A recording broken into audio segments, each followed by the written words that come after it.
المستشارين الجبائيين وبالتحديد الآلاف من العاطلين عن العمل من حاملي الشهادة العليا في الجباية.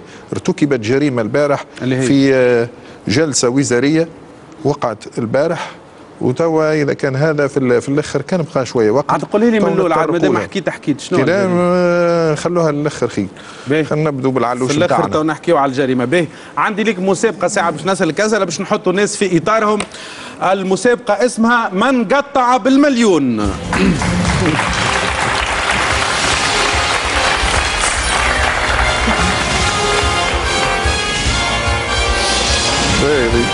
مرحبا بكم في من قطع بالمليون.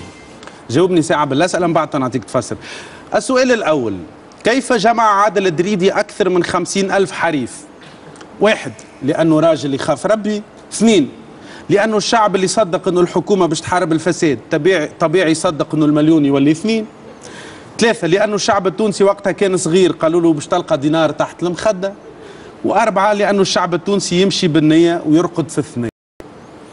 هذه نجموا الثانية والرابعة يطبقوا. الثانية لأنه الشعب اللي والجواب صحيح. لأنه الشعب اللي يصدق أنه الحكومة باش تحارب الفساد طبيعي يصدق أنه المليون يولي 2. باهي.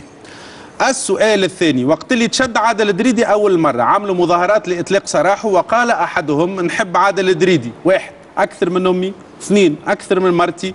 3. أكثر من نهضة. 4. أكثر من ززار الحومي. الأول. الجواب الأول أكثر من أمي، والجواب صحيح. هذه باش نسألك عليها. ما هو أقرب مثل شعبي لحكاية عادل الدريدي؟ 1. اللي يسرق يغلب اللحاحي. 2. عريان يسلب في ميت. 3. كان المهبول ياكل عشانه العاقل ما يعطيهولوش. 4. ما يلزك على المر كان اللي يمر منه. يظهر لي مد يدك نحني لك اللي مش موجوده عندك هي اللي تجي. والجواب صحيح.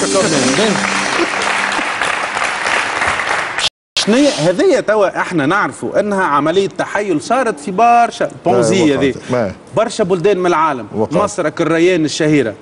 على ما تربيناش احنا في تونس. احنا في تونس لهنا عندنا فوضى كبيره باش اذا كان نحبوا نبحثوا في الاسباب. كانت المسألة هذه ما تقعش بتاتا، لكن كانت كل المهن منظمة.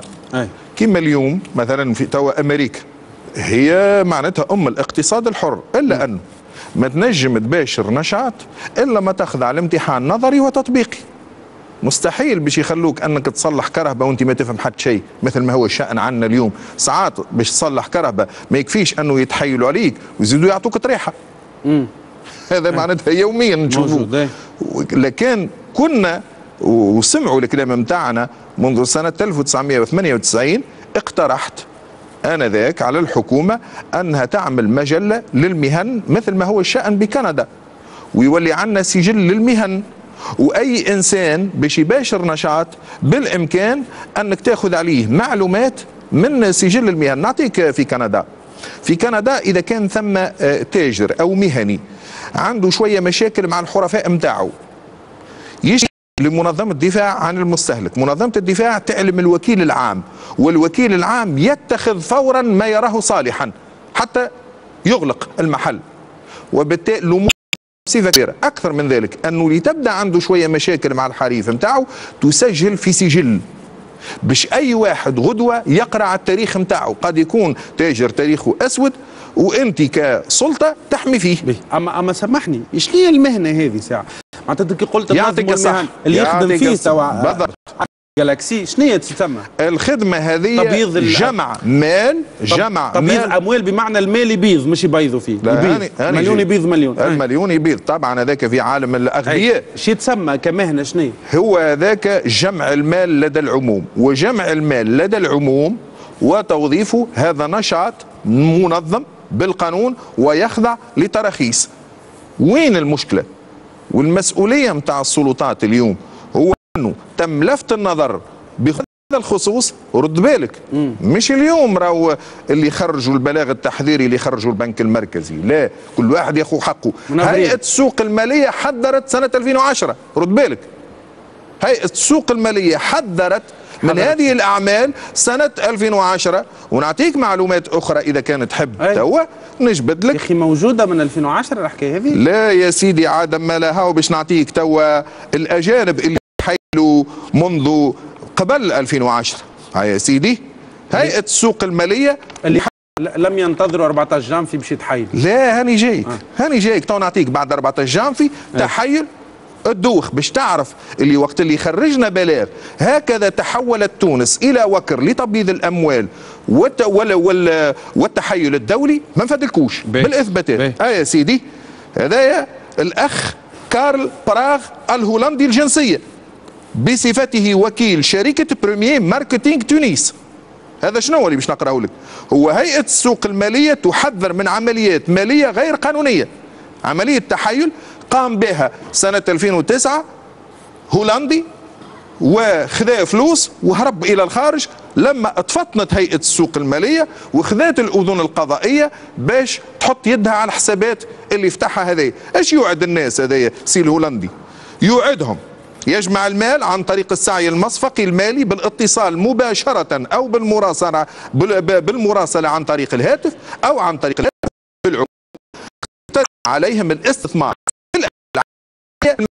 الأولية. وين؟ وذلك عن طريق شركة تدعى كوموديتي اكسشينج ال دي مقرها الاجتماعي بلندن. معناتها هذا يتحيل بجمع المال أما للاستثمار مش. هذا إنسان متحيل وقت اللي جاء لهنا عمل تصريح بالاستثمار. باش نعطيك عاد البوابه نتاع التحيل، ما يلزمنا نفرق الرومانه عاد تو. البوابه نتاع التحيل هي شنو؟ هي مجله التشجيع على الاستثمارات، هي بوابه التحيل اليوم، وامرها الفاسد عدد 492 لسنه 94. ونحن رافعين قضيه في المحكمه الاداريه منذ سنه 2009 ضد وكاله النهوض بالصناعه او ما سميناه وكالة النهوض بالبطالة والجريمة المنظمة والتحيل وتبييض الأموال والفساد. رافعين قضية سنة 2009 لدى المحكمة الإدارية بخصوص أعمال التحيل. يعني هذوما اللي المجلة توفر لهم إيطار. يعطيك الصحة. ايش يعمل السيد هذا؟ يجي يودع تصريح يتعلق بشنو؟ مباشرة نشاط يتمثل في الدراسات في التسويق، على ذيك سماه هو بريمير ماركتينغ. ثم بعد ذلك يعمل أي نشاط آخر علما أن الأجانب يحظون بحصانة في هذا البلد. في بلد الجريمة اليوم الأجانب يحظون بحصانة. كان بن علي يوصي عليه ولكن وصلت بن علي. أما بن علي يعطي توصيات للأجهزة نتاعو أنه الأجنبي مهما يعبث في البلد ما تعملوا له حتى شيء. وتواصلت هذه الجريمة إلى حد الآن. هذه اللي عملوا عادل الدريدي. ما تبداش تضيعنا في القوانين نكونوا مش نفهموا نوليو نضيعوا. لا ما تضيعش. اللي عملوا عادل الدريدي شنية الشركة نتاعو شنو سماها؟ الشركة نتاعو ينجم يكون فانا الرخصة منين خذاها؟ ما ثماش رخصة. هذا باش نصحوا المفاهيم. راهو الناس اللي يتكلموا من خلال الفضائيات وحكاوا على ان تراخيص وكذا احنا نعذروهم لانه ما يعرفوش الواقع. نعذروهم. راهو يا ناس لا ثم لا ترخيص ولا ثم حتى شيء. وبامكانك اليوم في البلاد هذه انك ترسم بالسجل التجاري وانت متحيل. واعلمك ان راسلنا وزير العدل ويعرف هذا. معناتها متحيل بالبتين ده. هاني جاك متحيل بالبتين ده. اكثر من ذلك انه راسلنا السيد وزير العدل، ونتمنى ان وزير العدل الحالي ينظر في العرايض نتاعنا. راسلناه بخصوص تطهير السجل التجاري من الالاف من المتحيلين والمتلبسين بالالقاب. الاف. والى حد الان ونحن نطالب وما تمتش الاستجابه للرغبات نتاعنا. واضح؟ اذا كان انت اليوم السجل التجاري اللي هو تمسك المحكمة انت مرسم فيه متحيلين وعندنا الاثباتات. راه رد بالك عندنا اثباتات منهم السيد هذا عامل شركة هذه مرسمة راهو في الواحد. رد بالك مازال عندي كان تحب نزيدك. عندك نزيدك وحيدة بعد 14 جافي. اعطيني. هيا خليني نزيدك وحيدة من البنين بما انه نحن افارقة. شنو من البنين؟ يا بابا ما هو من البنين ثم شركة اسمها لا سوسيتي دو جيستيون اي دانترميدياسيون بورسيير دو بنا. هذه شركة فضيحة يا ودي تعيش في بلد الجريمة أنت اليوم. هذه شركة غير موجودة بالبلاد التونسية. جاوبني عاد أنا نسأل فيك تو. هذه شركة غير موجودة بالبلاد التونسية. عملت إشهارات وإذا كان ثم ناس تتذكر في الجرائد الصحف التونسية صفحة كاملة وهي تدعو العموم للاستثمار. يا سيدي هيئة السوق المالية بارك الله فيها تقوم بمجهودات، عملت تحري، قامت بتحري بخصوص هالشركة غير المتواجدة باش تعرف اليوم سمعت تعمل بلاغ للاستثمار في تونس وهي غير متواجدة؟ غير متواجد. ها باش نجاوبك. شكون؟ ولقد أبرزت التحريات، هذا هيئة السوق المالية، أنا نقرأ لك في وثائق رسمية. خلنا نقرأ لك يا راجل. ولقد أبرزت التحريات المجرات من قبل هيئة، ما قالتكش رد بالك، ولقد أبرزت التحريات المجراة من قبل هيئة السوق المالية خاصة لدى هيئة التعديل المالي لغرب إفريقيا أنه لا توجد شركة تحمل هذه التسمية مرخص لها بالتدخل في سوق الاتحاد المالي لغرب إفريقيا، وأن العملية المالية موضوع الإعلان الإشاري لها طابع صوري. أعطيتني قبل على الاستثمار وغيره يشجع على القلب والتحايل في تونس. انا علاش مشيت معاك في التمشي هذه والمقاربه هذه؟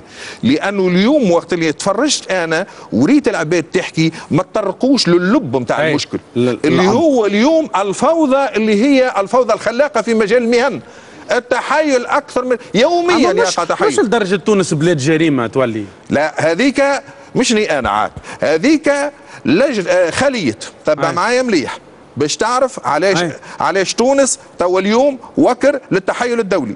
وكر للتحايل الدولي طبعا. باش نعطيك الوزير باش يتدخل اذا كان يحب يربح شويه اجر. مش من اجر يا ولدي ها باش نحكي لك على عمليه تحايل خطيره وقعت في حق مقاولين توانسه، مؤسسات تونسيه باش تفلس اليوم نتيجه عمليه تحايل قام بها ايطالي.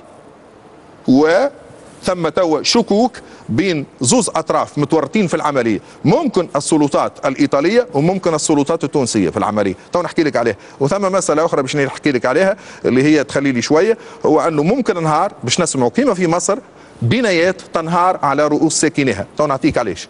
هذا التحيل في مجال البعث العقاري. سي الاسعد معناتها انت ديما عندي الاحساس نحكي معاك تحايل باش تطيح علينا بنايات داخلين في حيط بالاثباتات ماشيين الهاويه. لا بالاثباتات معناتها يا ولدي اعطينا شويه امل خلينا نجموا نعيشوا في البلاد. اللي ما عندوش حجه كذاب. اي واحنا اللي ما عندوش حجه كذاب باش نضيعوا. هاني باش نقدم اللي ما عندوش حجه نعطي الحجاج نتاعي ونمشي ونمشي للداء، نمشي للداء. انت حكيت في العمق عربي وماشي. هذه لحظة لا معلم.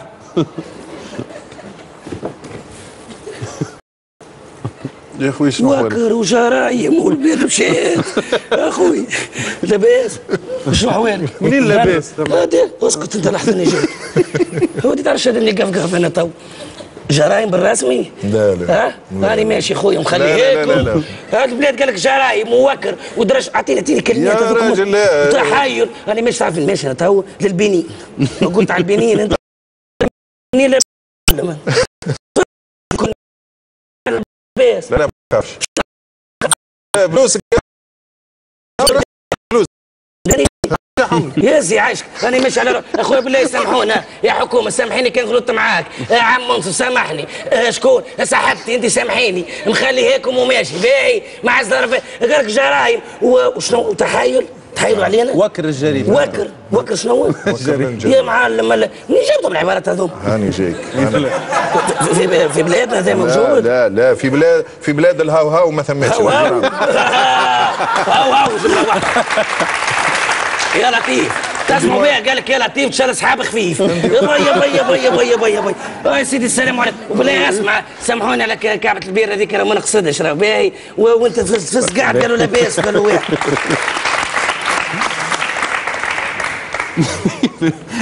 بالله اعطيني ورقه. انت في بالك اللي اول مره ما سالونيش لاباس؟ في بالك اول مره الجمهور يحب يسالك وارجع فهمتني. لاباس نعرفها كان في برنامجكم. لا حول الله يا رب لا حول الله. هاي يا معلم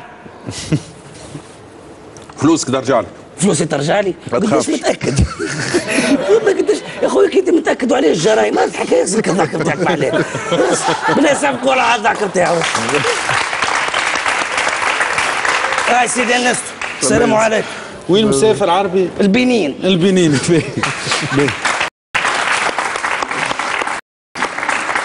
باهي سي الاسعد الذوادي باش نرجع فما موضوع يهم برشا توانسه. انت قلت الناس الكل يحلوا في ظاهره